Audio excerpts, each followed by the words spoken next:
Good morning. Welcome. I'm Anne-Marie French, Executive Director of the New Hampshire Fiscal Policy Institute, and it is my pleasure to welcome you to this morning's event, Leveraging COVID-19 Relief Funds to Support an Equitable and Inclusive Economic Recovery. This is the first event of NHFBI's Building an Equitable and Inclusive Recovery series, which will focus on the state's current and potential uses of American Rescue Plan Act funds and how we can use these resources to create a more equitable and inclusive economic recovery. Today's event will explore the potential opportunities the state has to use these flexible funds to support New Hampshire's workforce, residents, and economy through three key policy areas: housing, childcare, and caregiving, and education. Before I introduce our speakers, I'd like to first extend a special thank you to the sponsors for today's event: New Hampshire Housing Finance Authority and the Mental Health Center of Greater Manchester. Our NHFPI presenter and moderator for today's panel discussion is Phil Sletton. Phil has been NHFPI's lead policy analyst since joining the organization in 2016. And it is my great pleasure to announce his recent promotion to the position of research director. Congratulations to you, Phil. Thank you for all that you do for NHFPI and for your contributions to our great state. We have assembled an exceptional panel of guest speakers to join us for this discussion, to share their expertise and insights into these key policy areas. Joining us today are Alyssa Margolin, Director of Housing Action New Hampshire, Christina Pretorius, Director of Policy for Reaching Higher New Hampshire, and Rebecca Wojtowski, Kids Count Policy Director for New Futures Kids Count. Following the moderated panel discussion, Phil will facilitate a question and answer session with those of you in the audience. We encourage you to use the Q&A function, which you'll find at the bottom of the screen, to submit questions throughout the event. This webinar is being recorded, and we will post the recording to our website along with the slide deck following the event. We'll share the links to these resources with you via email this afternoon. And as we know, it can be a challenge to see all of the tiny details on the slides, we've posted the slide deck to our website, and that will be shared with you via the chat momentarily. And now it is my pleasure to turn this over to Phil Sletton to get us started. Phil, over to you. Right. Thank you very much, Anne-Marie, and thank you everyone for attending this morning. Now, we're going to talk about the opportunities to invest in Granite Staters and New Hampshire's workforce through education, housing, and caregiving. I want to start us off with a general review of the American Rescue Plan Act at a very high level, so we're all refreshed on the topic and grounded in what funds we are talking about. So the American Rescue Plan Act and other federal aid associated with the pandemic did provide directed specific funds for specific purposes and to provide individuals and organizations with relief for specific needs. So, for example, for food insecurity. Another example that's relevant to our discussion today is the elementary and secondary school emergency relief funding that came in several iterations. There were about $351 million that went to New Hampshire schools, or that are going to New Hampshire schools, I should say, through the American Rescue Plan Act. These funds over these iterations have been really designed to help with reopening schools and addressing pandemic learning loss, but are quite flexible, but again, dedicated to helping schools with pandemic-related concerns. There's also higher education aid that came to the state's higher education institutions, about $163 million from the American Rescue Plan Act. And then on the child care front, there were several different appropriations. The two most significant ones from the American Rescue Plan Act were the Child Care Development Block Grant of close to $30 million of relatively flexible funds, and then Child Care Stabilization Grants of about $48 million to really help the system's infrastructure. Again, there is some flexibility, but they had dedicated purposes. Then there was emergency rental assistance targeted at helping renters keep up with their bills and prevent them from being evicted. And then a homeowner assistance fund for people who owned their homes, but again, were having trouble meeting their payments or other costs. But the most flexible funds came to the state and to local governments through the coronavirus state and local fiscal recovery funds. And that totaled about $1.5 billion in the state of New Hampshire. And of course, other states and other local governments received different amounts. So how did that break down? So you can see on this pie chart, the state received about 2/3 of those funds, close to $1 billion, whereas counties received a little bit more than $250 million, and cities and towns close to $200 million in aggregate across all cities and towns in the state. So let's take that green slice, the slice that went to the state government, and talk about what has been appropriated so far and what hasn't been appropriated so far. And when I say appropriated, these are not dollars that have been spent. These dollars do have to be spent before the end of 2026, calendar year 2026. So there is a timeline for spending these funds, and the funds can be appropriated for specific purposes up and until the end of 2024, calendar year 2024. So even though, as you can see on the pie chart, 2/3 of the funds have been appropriated for specific purposes at this time, if there's underspending in one of those purposes relative to what was anticipated, then those funds can be reallocated, reappropriated to different purposes up until the end of 2024. But between 2024 and 2026, that's just the expenditure period. And you can see in the orange portion of this slice, of this pie chart, that about 1/3 of $1 billion is still unappropriated. So there hasn't been a dedicated purpose yet assigned for those 33% roughly of these funds. But in that green slice, what do we see as the appropriations so far? Well, the coronavirus state fiscal recovery funds have been appropriated to a wide variety of purposes. You can see on this pie chart, which is very detailed, and we're not going to get into all the details here, but in this pie chart, you can see that the general areas to which they've been appropriated. Not each slice does not represent one program. There are often several programs within each slice, and these obviously do interact. So these content areas and these services funded may interact with other service areas that are funded. You can see that water infrastructure, so this is recently there was a dam repair appropriation, but also drinking water, wastewater appropriations, and that's more than 1/3 of the funds that have been appropriated so far. Housing is the next largest slice at a little more than $100 million. And then mental health or substance use disorder services, information technology upgrades, including at the state, healthcare generally is a significant portion as well. Building upgrades, including state building upgrades, public safety, enforcement and justice, services directed at youths, park and recreation upgrades, including at state parks, veteran services, and then workforce supports and incentives. It was about 2.5%, and you can see the balances in those smaller appropriations. Again, this is not all the money coming from the American Rescue Plan Act. This is just those coronavirus state fiscal recovery fund appropriations thus far. And when the federal government set up the coronavirus state fiscal recovery funds, these fiscal recovery funds do have permitted uses. They are not completely flexible, although they have a fair degree of flexibility, much more than usually is associated with a federal grant. So there are 4 purposes that are identified in statute in the American Rescue Plan Act for these funds. One is to respond to the public health and economic impacts of the pandemic, and of course those are fairly wide-ranging. Another is to provide premium pay for essential workers. A third is replacing lost public sector revenue. So revenue that would have come in if the pandemic had not interrupted the state's revenue streams, for example, that happened with state and local governments to a substantial extent, especially in 2020.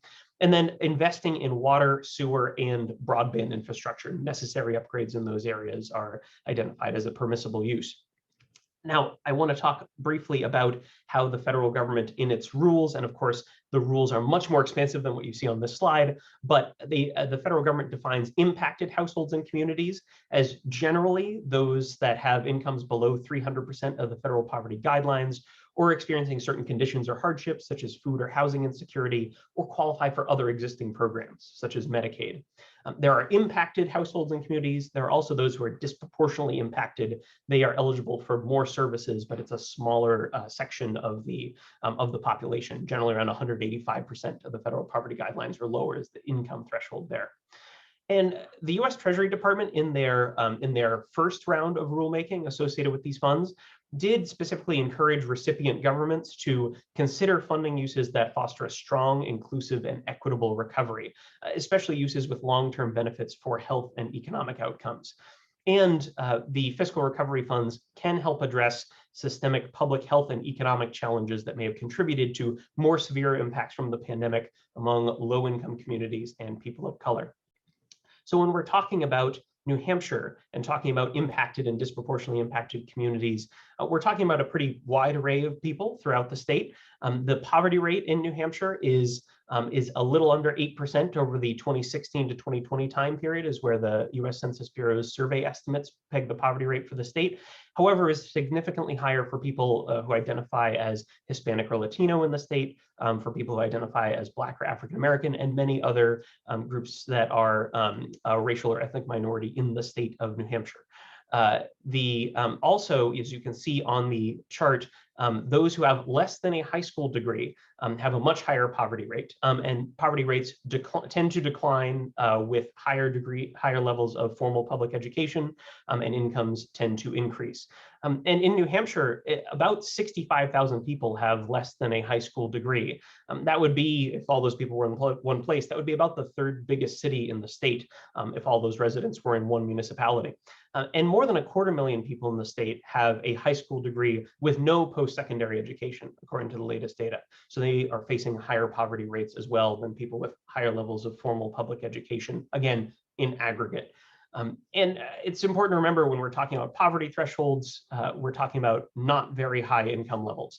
For a single adult, a younger single adult, we're talking about roughly $13,500 a year. For a household with 2 adults with 1 child, it's a little under $21,000 a year. So these are not very high income levels. But that's looking at poverty specifically.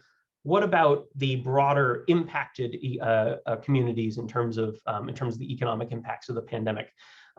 Using the 300% federal poverty guideline level, you can see in the table on the left, about 1/3 of the state's population would be eligible for services under that income guideline. And it varies depending on where you are in the state. In Rockingham County, it's about 1/4 of the population, although it's 73,000 people, which is the second highest among the counties that you see here. And in Coos County, it's about half the population would be eligible for services funded by the Coronavirus State Fiscal Recovery Funds, for example. And if we use other data to try and understand the economic conditions that households may be facing that would make them eligible, the free and reduced price school meal programs generally have an income eligibility of 185% of the federal poverty guidelines, although there are other ways to access the programs.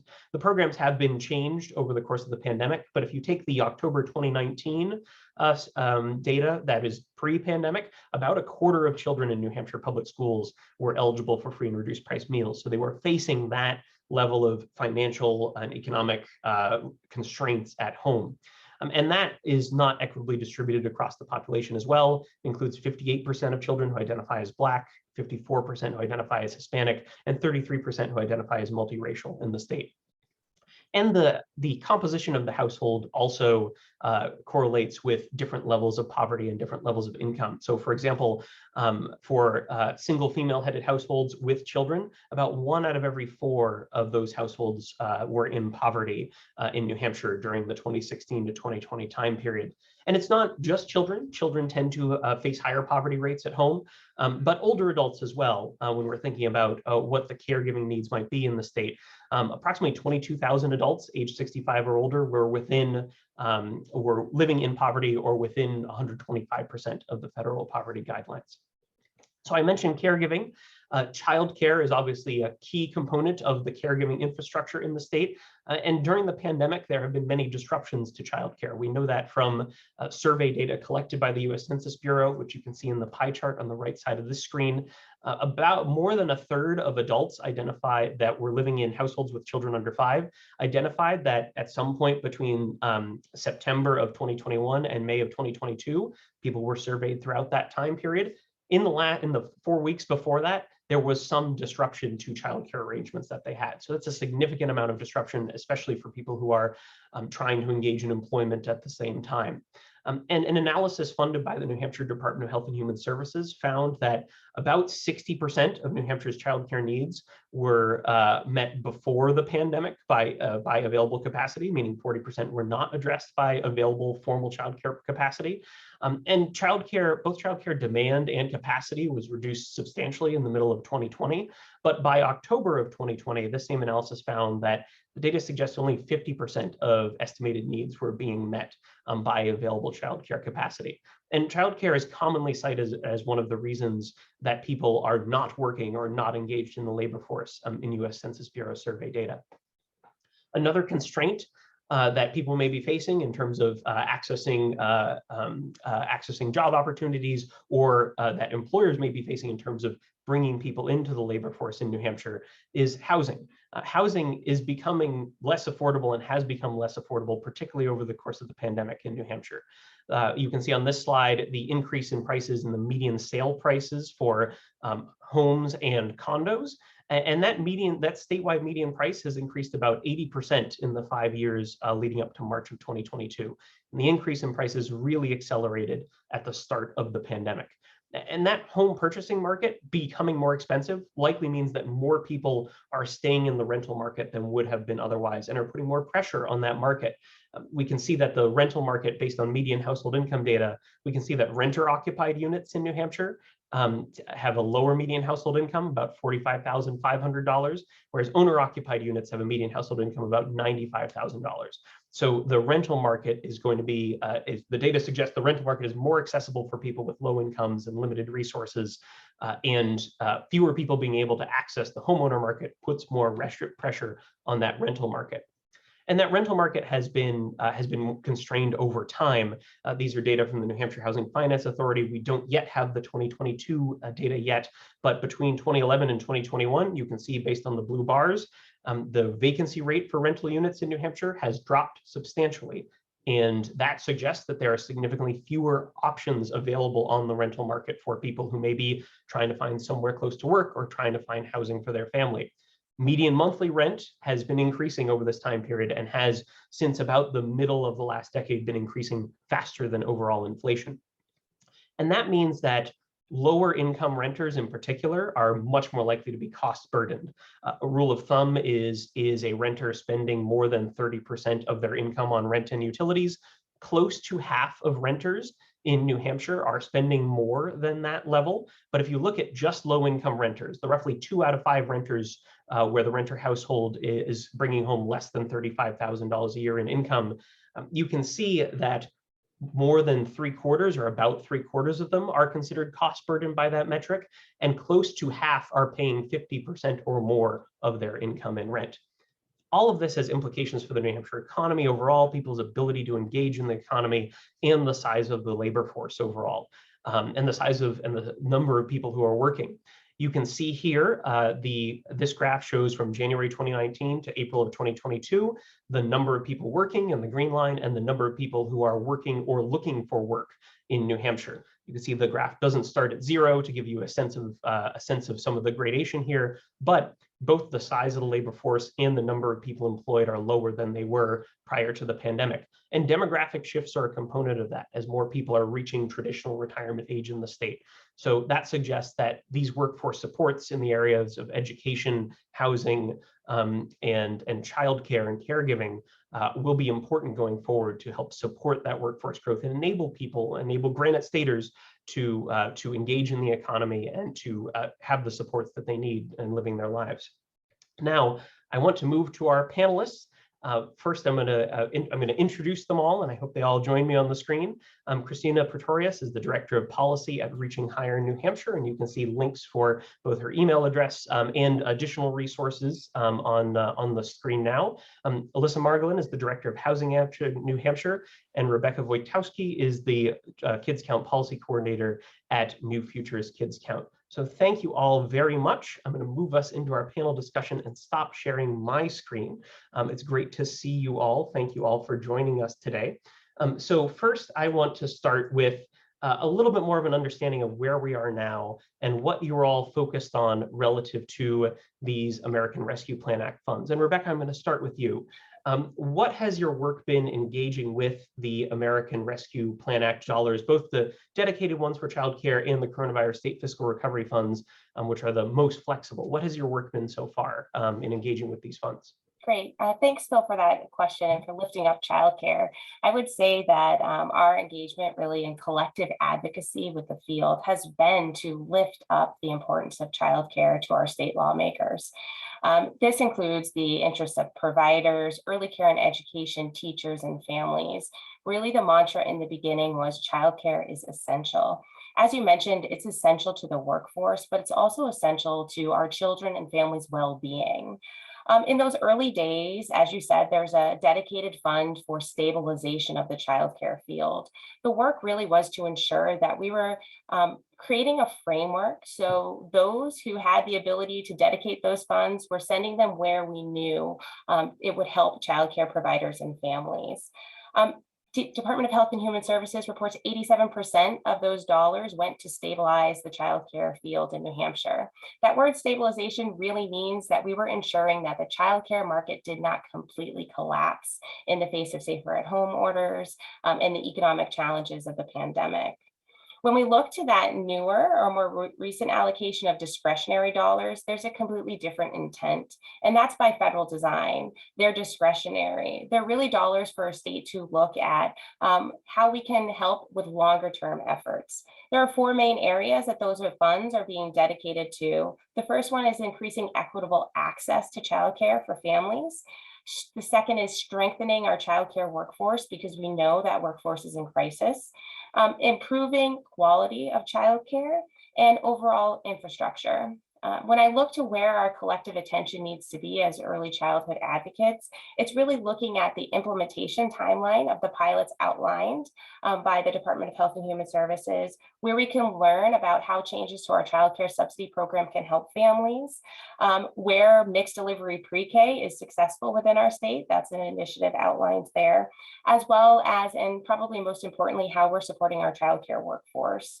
So really it is paying attention to how these funds are being invested and where we can learn about making these programs actually long-term sustainable goals within our state. Great. Thank you very much, Rebecca. I appreciate it. Christina, I'm going to go to you next. So school districts have received a significant amount of relatively flexible funds, although those funds are on a shorter timeline than the fiscal recovery funds. What have you seen in your work these funds have been used for so far? Sure, and thanks for having me, Phil, and thanks for everyone for being here. You're right that these are very flexible funds, a historic infusion of federal dollars. And so we've seen schools use these funds to really support young people in their COVID recovery, particularly areas of mental health and wellness, in after school and summer programming, supporting educators through professional development, and really bolstering their support staff, from reading and math specialists to social workers and student wellness staff, to tutors and a variety of other staff. We've also seen funds used to invest in outdoor learning, which has been really fun to see. A lot of schools are doing some stuff with outdoor learning, which is great. And investments in technology to try to close that digital equity gap.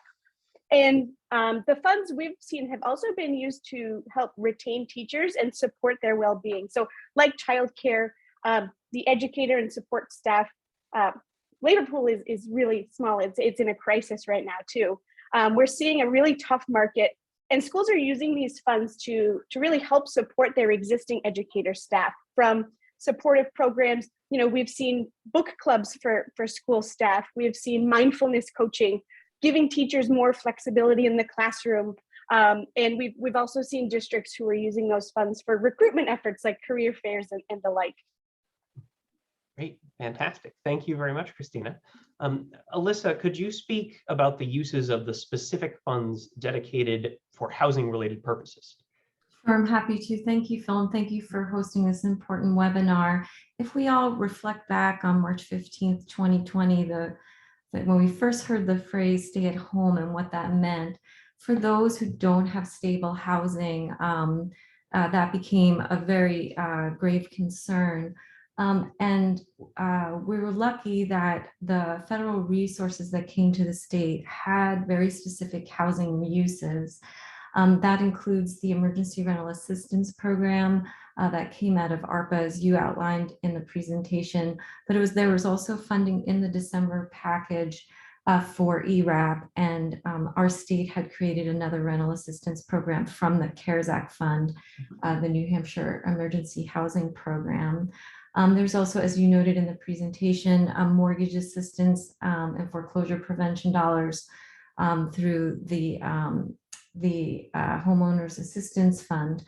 And so in total, so far, looking at the rental market in particular, $157 million has been dispersed to over 18,000 households.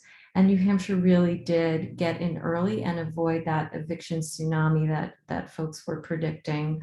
So these dollars have meant a lot. And I know later I'll get a chance to talk about where we're headed in terms of the supply shortage.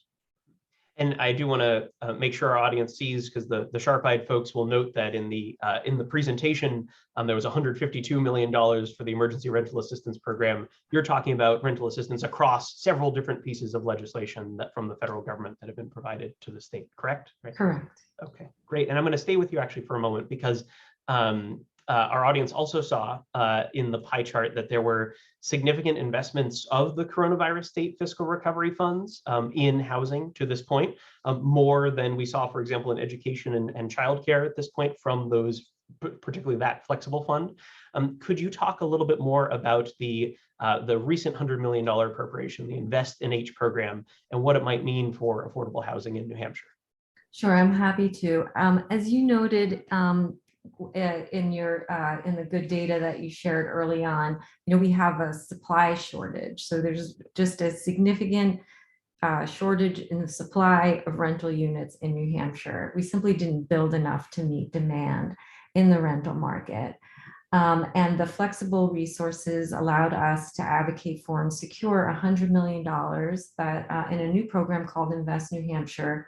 Within that new program that was recently approved by both Joint Fiscal and by the Executive Council, $60 million will be in a capital program, $30 million to municipalities to deal with impact costs, $5 million to deal with demolition costs, and another $5 million to deal with opportunities for planning and zoning improvements. Great, thank you very much, Alyssa. Appreciate the outline there. So we've spoken a little bit about how these funds have been used so far and what has been appropriated so far, but let's look to where there are gaps and unrealized opportunities to help support the current and future workforce and Granite Staters overall with these funds. So Christine, I'm going to go to you first for this one, if that's all right. Where are you seeing ongoing needs in education, both for kids and for adults looking to access higher education or learn new skills for today's economy? Sure, yeah. For kids and young people, that K through 12 space, I'll talk a little bit about first. We know that the effects of the COVID pandemic will be long lasting, even beyond 2024 when the education specific funding expires.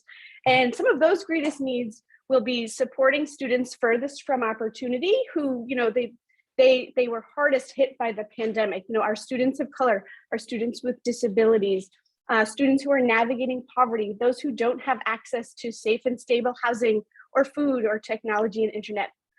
Those inequities that really existed before the pandemic were really amplified over the past 2 years.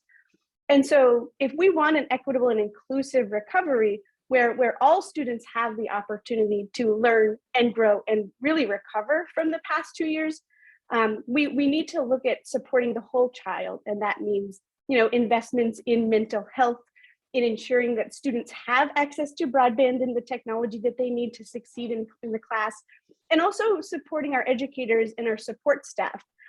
We've heard that one of the drivers of the teacher shortage is that teachers, they can't afford to live where they teach, or they can't find childcare. And so all of these issues are coming to bear in the education realm too. And they're definitely major factors to consider. Something else is that we expect, the federal school meal waiver that allowed all students, regardless of income, to get school meals, breakfast, lunch at their school. That waiver is expected to expire soon. And so we know that access to healthy food is really critical in child well-being. So this will be a huge critical need going forward, something that, school districts are talking about, the state should be talking about. So we'll be looking at that. And then in terms of the current workforce, talking to higher ed institutions, to high schools, to all these people, New Hampshire loses a lot of high school graduates to other states. So keeping them here in the state, that can help strengthen the school to career pipeline, expanding programs like dual and concurrent enrollment that allow high school seniors to earn college credits to keep them in here in New Hampshire institutions, and finish their degree here, and really investing in affordable housing and childcare. Those pieces are really critical to supporting, the current and future workforce. Great. Thank you, Christina. I appreciate you outlining that. Rebecca, where do you see ongoing needs in the childcare space that may be difficult for the funds that are currently allocated to address? Yeah, I really just want to thank Christina for setting out the concept that needs to be elevated, that the pandemic amplified existing disparities. And that is so true when we think about equitable access to childcare. There has been a significant investment, but remember that investment in childcare was around stabilization of a market. We do have discretionary funds, but we absolutely know that we have a limited number of resources within this state that actually help parents overcome the economic, social barriers to accessing childcare. Childcare subsidy is wonderful, but it serves a limited number of children and sometimes can be administratively burdensome, especially for families that may be in crisis around housing and have other issues going on with their family. So we really need to look at how can we serve the families that we are currently not serving. And some of that really requires some look at some data discussion. I know through the pandemic that we lost a lot of data and connection to families. We don't know where all families are accessing childcare, whether it's safe, whether it's consistent, and all of those do have a ripple effect on our economy, but it also has impacts on a child's well-being. So these are things that we really need to consider, and also know that what New Hampshire is dealing with is reflective of the entire nation. The discussion around the importance of investment in childcare and how that is linked overall to a family's well-being is an important topic. So I imagine a lot more discussion and then real consideration on deep investments, because as you hear today, it's really important as it relates to the whole child. And I love framing that we're always looking at the whole family and how the child exists within the family, and ensuring that we're addressing every need, and childcare is a really important one. Yeah, and thank you for raising the point around the pandemic exacerbating some of the existing inequities that often happens with recessions, but it was particularly sharp with this one because of the nature of it, and some of the disparate impacts on some households that could, for example, work remotely from home and some that couldn't. So there was a very significant difference in this recession relative to others because of the way it came about. Alyssa, a severe housing constraint is a hard problem to solve quickly. What do you see as the areas of most significant need, even given the funds appropriated? I was at a ribbon cutting yesterday in downtown Portsmouth of a new workforce housing project. And the governor was there, and he spoke about kind of the need for speed and how can we get to faster permitting, and how Invest New Hampshire is really there to incentivize that. But also we need to remember that these funds are time limited. And so using ARPA dollars for these purposes are really going to require us to prioritize quick action, or we won't be able to use these funds for this purpose. But I will say we need to remember that supportive housing is a very important model to invest in for addressing our most vulnerable, and really is the solution to ending homelessness. There was a lot of momentum in this area prior to the pandemic, and other states have chosen to invest ARPA dollars towards supportive housing solutions, while New Hampshire's Invest New Hampshire is dedicated mostly towards workforce housing. Having new units will release pressure on the market and allow for other units to be repurposed.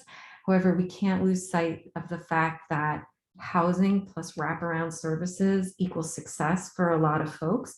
And so I hope that we continue that conversation.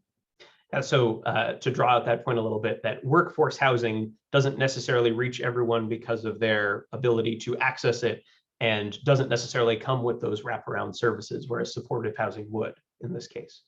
Correct. Or could anyway. Yes. Okay, great. Well, thank you very much. I appreciate that.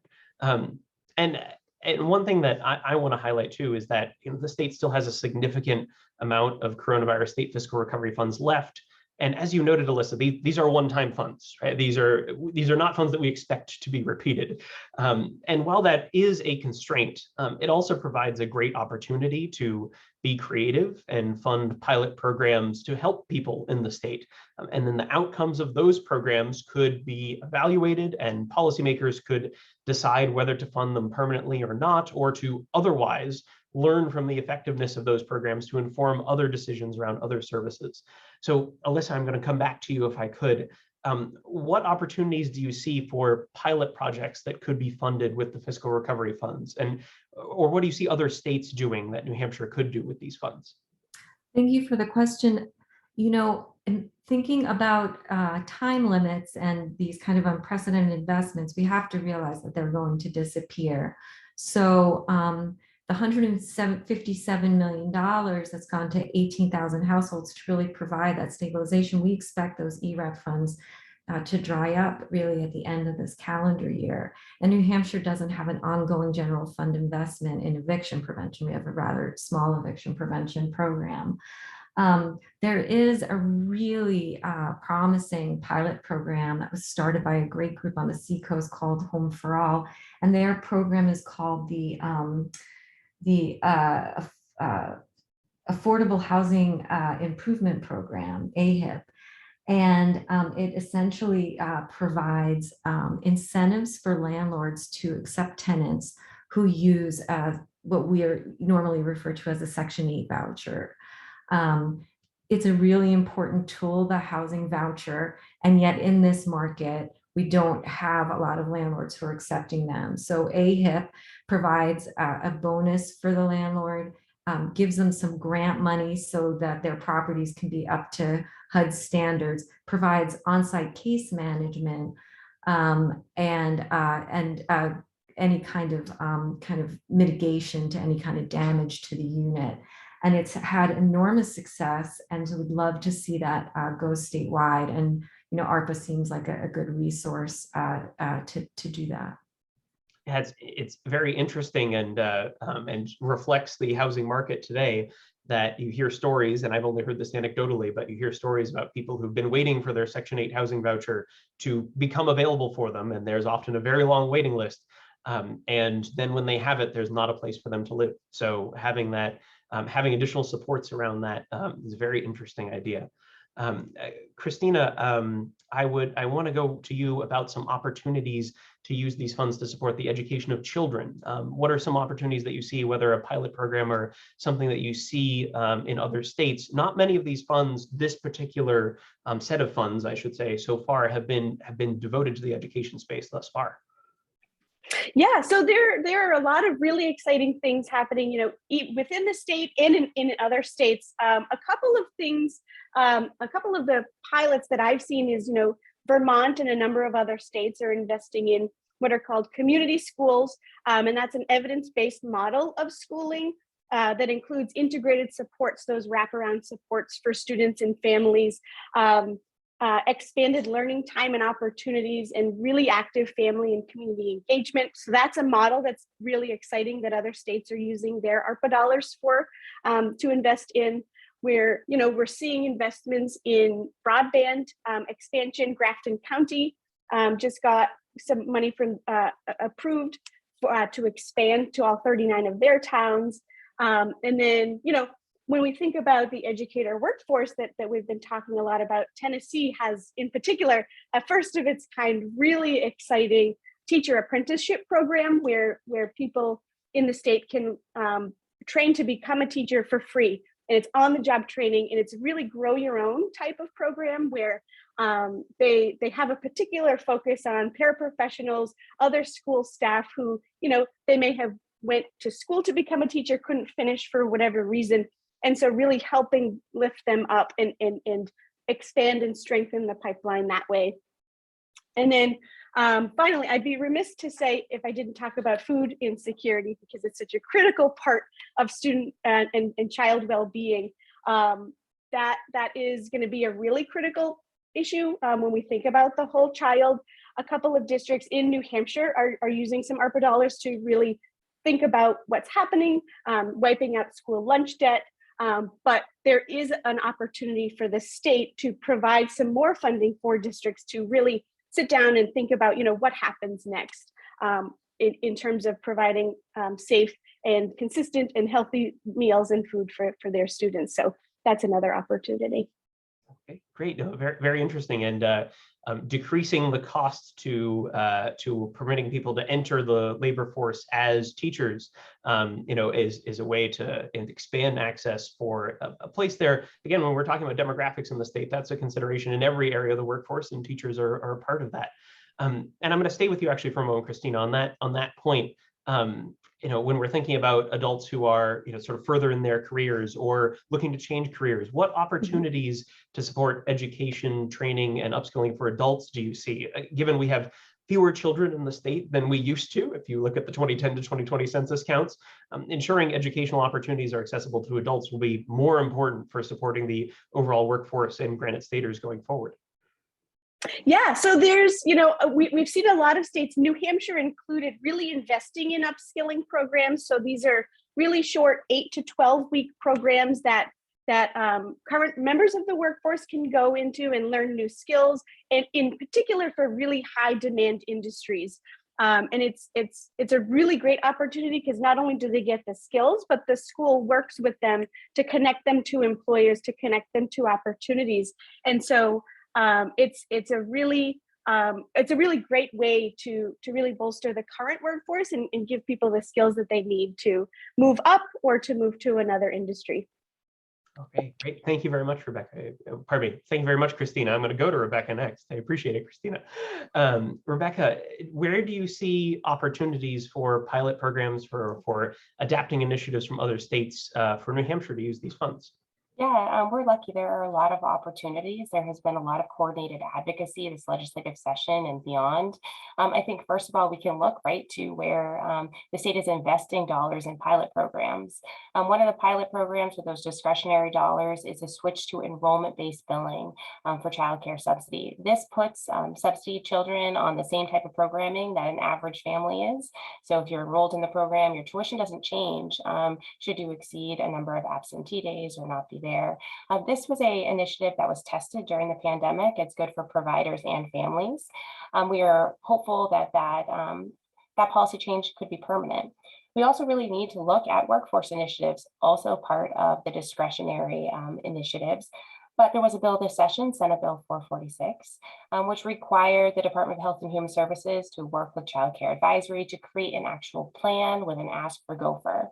So while that plan is not out public yet, we are hopeful that it will include a lot of really important initiatives with stakeholder input that we can really look to as places to invest as a state to support our childcare workforce. I think we also need to look at mixed delivery pre-K, another initiative within our state.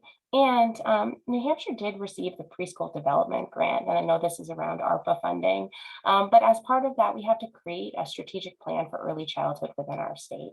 That strategic plan will likely be out in the fall. I think the state should look to some of the prioritized recommendations of that report and be able to start looking at where we need to fund the system in a sustainable way to improve access for families and health and wellness overall. Okay, thank you, Rebecca. And actually, I want to draw out one thing that you said early on, which was that there's already been some programs that have been tried during the pandemic, and we already know some about the effectiveness of some of these programs. Some of these what were effectively temporary programs that can function in the same way that a pilot program could, for example, in terms of us learning the lessons from it. So thank you. I appreciate it. And now I want to transition to audience questions. We're about 15 minutes away from the end of the event, so I want to transition to audience questions now. I'll start this segment off with a question that we received around the process for these funds. This is a very good question. Actually, we often get this from audiences, which is, what is the process for deciding who gets the appropriations, i.e. who makes the decisions? Sometimes people also ask actually about how to apply for these funds. So I'll discuss this a bit. Unlike a grant program, the state does not have a sort of specific or set a public application process per se. And unlike a bill, there's not a specific venue to testify for it. or for access to these funds. These funds are actually being appropriated through the regular process for federal grants that the state may receive, for example, over the course of a budget cycle, in between state budget decisions, new state budgets being made. So the way these are technically approved under that current law, state agencies technically are the ones that make the request. They make the request to the Joint Legislative Fiscal Committee, which is a combination of members of the State House and the State Senate. And those members will then decide to approve or not approve the request. The request also has to go to the Executive Council, and those members of the 5 members of the Executive Council will have to approve or not approve that request. I should note too, relative to this question, there's not anything that stops legislators from writing into a bill or into statute how to appropriate these funds. It's only statute that is currently governing the existing process. So legislators could write legislation that would appropriate these funds as well. Would anyone, I want to turn it back to the panelists, to our experts here, would anyone like to elaborate more on the engagement with this process from an advocate's perspective? I'm happy to talk a little bit first, and Sure. I'll throw it to Alyssa. I think that the engagement has changed over time. Initially, there were formal presentations, and there felt like there was a lot of input, especially around in the childcare space, those dollars that we knew had to go to a certain bucket. I would say that as an advocate, it is not a transparent process. There is not a specific way in which you can engage, but it really does force you for opportunity to work within a coalition to ensure that you're talking to a great number of folks and coming together with a collective ask. But it is challenging in some ways because unlike our legislative process, there is not a clearly delineated way in which you can ensure that your Go for Ask is approved. And I don't know, Alyssa, if you have a similar experience as I did. Well, I think when we engaged early on through the Gopher process, we found, engaging with the 2 advisory boards, that it was helpful. I mean, some folks were critical of that process, but it was very helpful to be on record and to have the opportunity to provide testimony and to bring advocates to the table to talk with stakeholders and decision makers about where we thought those funds should go. When the process pivoted to, as you both described, joint fiscal and executive council approval, we tried to adjust to that. When we made our formal request in December of 2021, we just wrote a letter calling for a $100 million investment to address the housing supply. And we just made it really public. We went to the press with the letter. We had, Zooms about the letter, and we sent it to Gopher, the governor's office, and basically House and Senate leadership to say very publicly that this is where we think you should make major investments, and this is what neighboring states have done. And that seemed to help start a conversation. And then we really had to play out the advocacy through joint fiscal, executive council, and the press. And so that's the strategy that we've used. Great. Thank you. We have lots of great questions. So I'm going to move us into some additional questions. I'll start with a quick question for you, Alyssa. This is about I think the EHAB program that you mentioned, the Portsmouth program. How is that currently funded? So I want to say too, so it's AHIP, and I misspoke earlier. I said affordable housing improvement. It's actually, I checked, affordable housing incentive program, which is a more accurate description. My understanding is initially funded through United Way, again, innovative grant when the Seacoast United Way was still under Mass Bay. Now Seacoast United Way is now through the broader Granite United Way, and they have just hired a new director and are, and working now to take the program statewide. Okay, and that could be potentially supported by the Coronavirus State Fiscal Recovery Funds, right? So another question for you. Actually, I'm going to stay with you, Alyssa, for a specific housing question. We've had actually 2 questions about housing for those who are maybe seeking more affordable housing around the Invest NH funds. So I'm curious, and I know there was some policy discussion on this front. What are the ways in which that we would know? And I'm distilling two questions here, so my apologies to the questioners. I'm going to try to get it all together. What are the ways in which we know that those funds would be directed at affordable housing units or folks who are under, for example, that 300% of the federal poverty guidelines? So the issue around guardrails for long-term affordability was a big priority for us. The initial outline of Invest New Hampshire didn't provide for what we thought was enough information, but there's a new document that can be found on the governor's website. And in our opinion, the commingling of funds with other established federal resources really does help ensure that those investments are going towards below market rate and investing where in the residents who need it the most. Failure would be if we use these federal taxpayer dollars to subsidize luxury housing, right? I think there's consensus that would not be a good outcome. So in order to avoid creating, I think, a new regulatory landscape for this one-time program, combining it with other federal programs will ensure affordability terms, so longer term affordability, and also compliance needs. Like you need the folks who are working in this space, essentially New Hampshire Housing Finance Authority, and to some extent a CDFA as well. And they have compliance teams, and they can make sure that we're investing these in the right places to the folks who need it the most. Great, thank you, Alyssa. And I'm going to go to Christina with the next technical question from the audience, which is around the existing flexible ARPA funds, the ESSER funds, the elementary and secondary school public education funds. At least I believe this is what the question is asking about.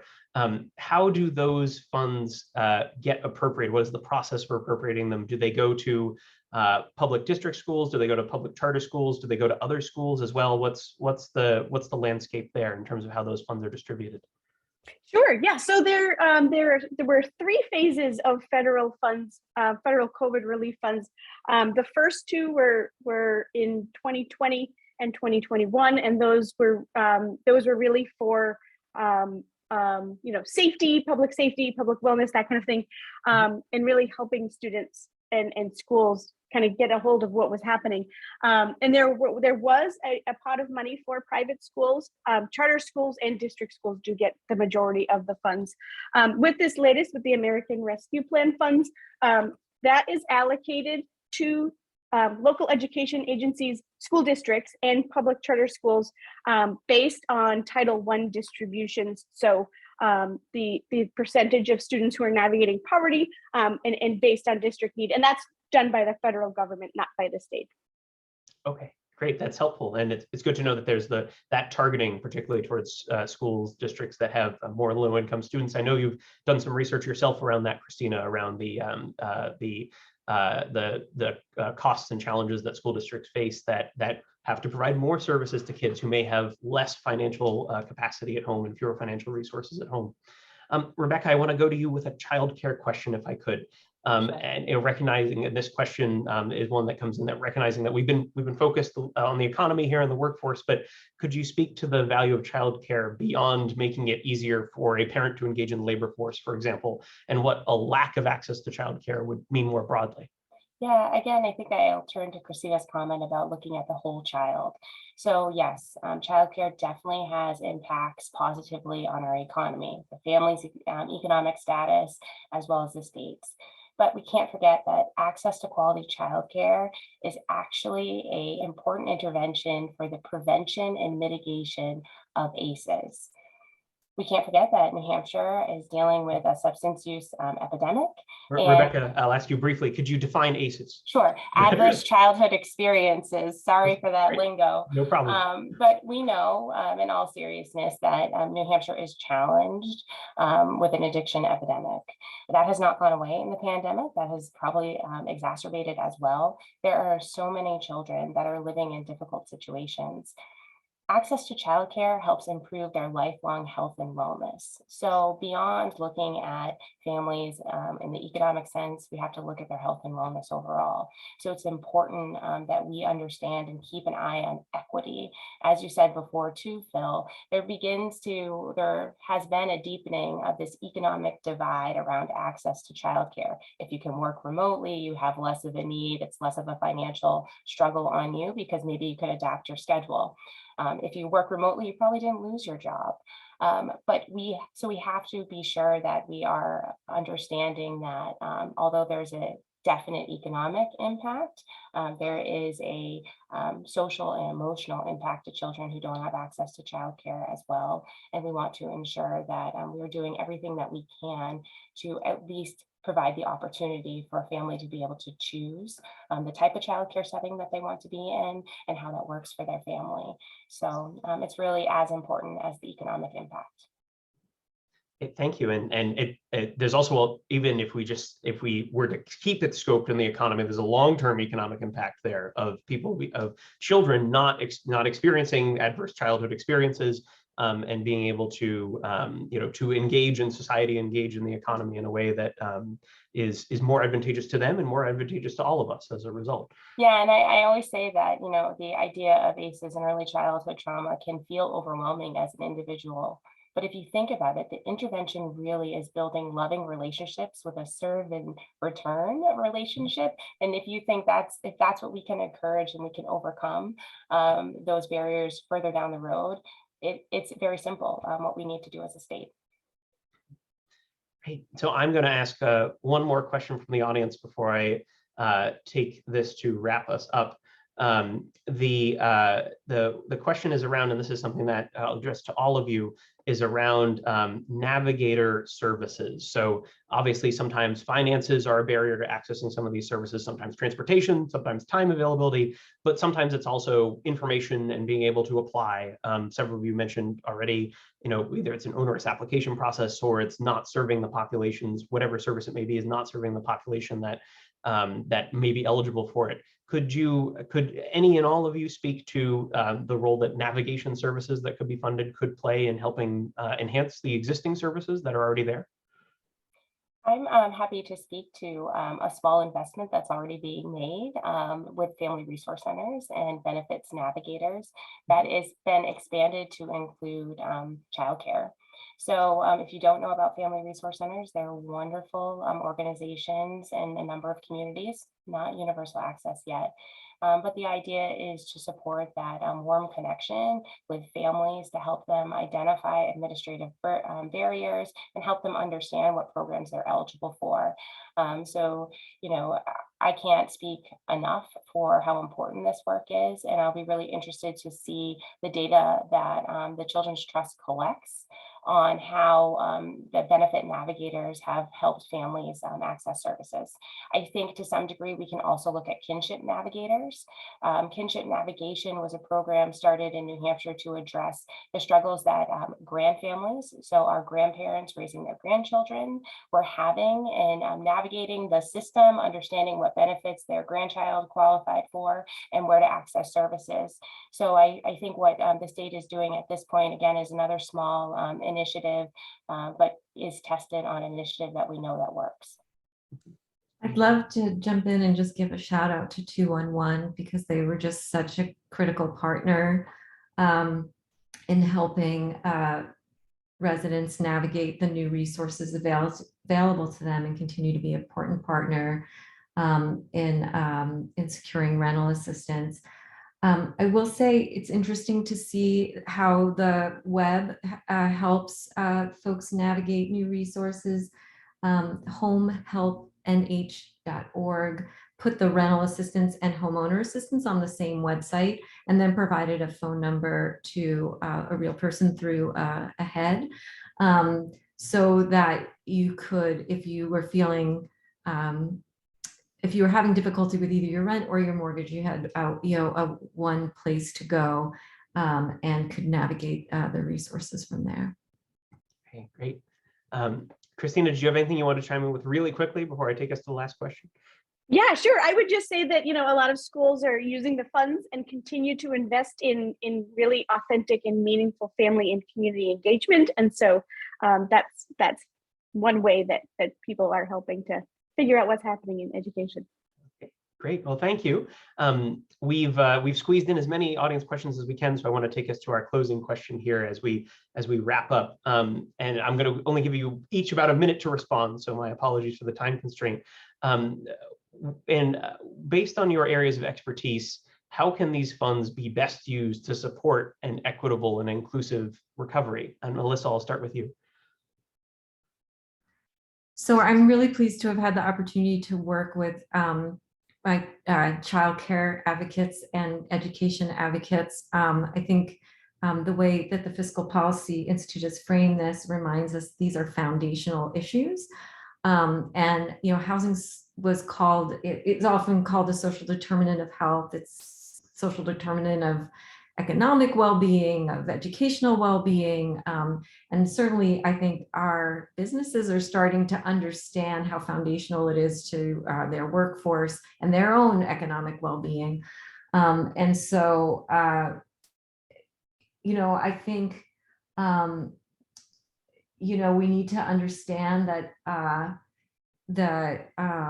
ARPA is an opportunity for us to innovate and address some real systemic challenges that we've had in our state. And we already have proof of concept in so many of these areas. And so let's invest now and see the good that we can do and do that good evaluation work and make sure we have the data, and let's take it forward from there. Okay, great. And next I'm going to go to Christina. Just a brief comment at the end here.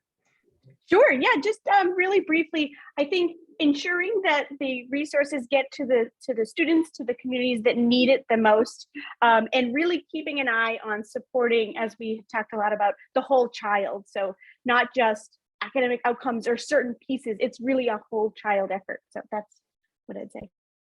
Okay, great. Thank you. And Rebecca, for your brief closing remarks too. Brief closing, I'll just say that we have to remember that childcare and access to childcare is essential. It's critical. We know what we need to do. And again, it is important to the economy, but beyond that, it is critical to the health and wellness of our children who are the future of this state. Great. Well, thank you very much to the three of you. I really appreciate your time today, and thank you all for this informative and engaging discussion and for your time this morning. And I want to thank everyone as well for joining us today. We hope that you found this event to be informative and that it helps you consider the tremendous opportunities that we currently have to support New Hampshire's workers and all Granite Staters with these significant and rare flexible funds. You'll receive an email this afternoon with links to the slide deck and the recording of this event. You'll find all these items and all of NHFPI's publications on our website, nhfpi.org. You can see that URL on your screen now. Please mark your calendars as well for the second event in this series, which will be held on Tuesday, September 27th, titled New Hampshire's Economic Recovery and the Role of Public Investments. The speakers will include Jeffrey Thompson, who's a vice president and economist and the director of the New England Public Policy Center at the Federal Reserve Bank of Boston. Please watch your inbox and NHFPI's social channels for more details coming soon. You can see some of our key social channels on your screen now. So thank you again for joining us. Thank you again to our panelists and to my colleagues at NHFPI, and please enjoy the rest of your day.